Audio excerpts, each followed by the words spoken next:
So, have you ever had that weird feeling that your surroundings are, well, changing you in ways you didn't exactly sign up for? Today, we're jumping into a really fascinating idea called environmental assimilation. And all of this is coming from the work of Sui Feng, the founder of Life Yuan. It's this pretty unsettling idea that the world around us has the power to completely reshape who we are. And a lot of the time, we don't even see it happening. And this quote right here, it just hits you, doesn't it? This really sets the tone for everything we're about to talk about. This isn't just about, fitting in or picking up a few local habits.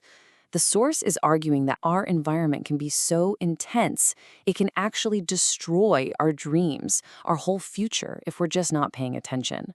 It's a serious warning about these invisible forces that are constantly shaping our lives.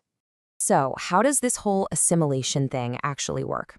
Well, the source material gives us two really powerful and, pretty extreme examples to show just how deep this goes, how our reality can get totally bent out of shape. It's this process that can literally build a prison around us, and we never even see the bars. Okay, think about the character Brooks from the movie The Shawshank Redemption.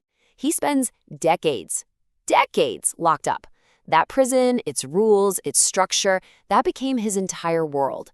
And when he's finally set free, the outside world is so chaotic and strange to him that he just can't cope.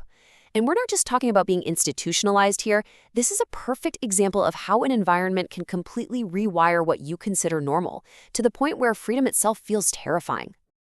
Now, this next example, it's even more disturbing, honestly. It's the whole idea behind Stockholm Syndrome. You've got someone who's a captive, right? But over time, their world becomes so warped, so completely distorted, that they actually start to feel a bond, maybe even sympathy for the person who took them.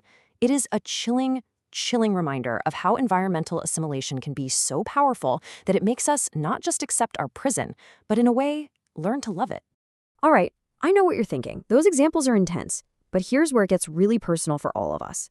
The source material argues that this exact same process is happening every single day, just in ways that are way more subtle. It calls these environments our circles. The little bubbles we all live inside without even realizing it.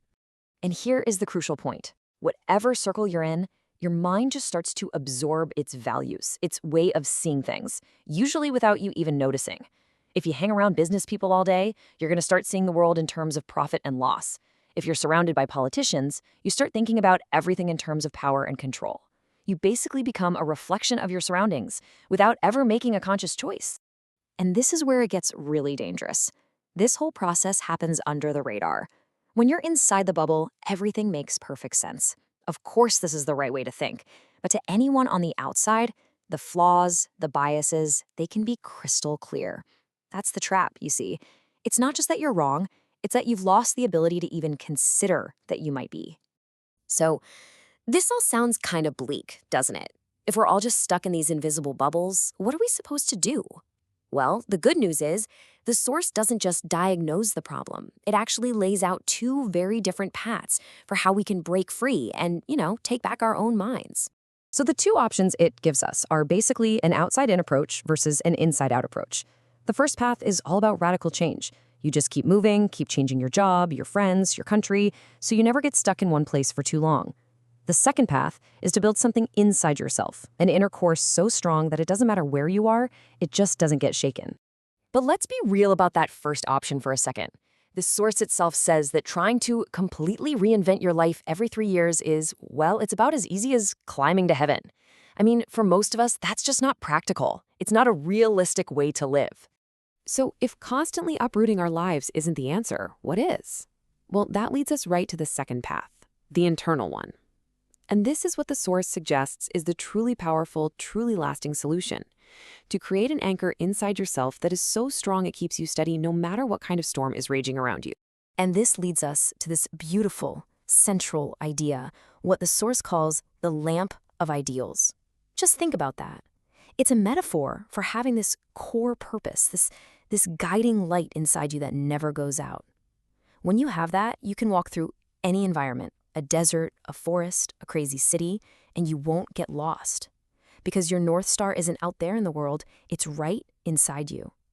It allows you to be, as the text says, at ease wherever you are. And so that's where we'll leave it, with this final, really important question. It's a challenge to look inward. The goal isn't just to spot the bubbles we're living in, but to actively decide what we're going to use to navigate through them. So, what's your lamp? What is that unshakable ideal that's lighting your way no matter where you find yourself?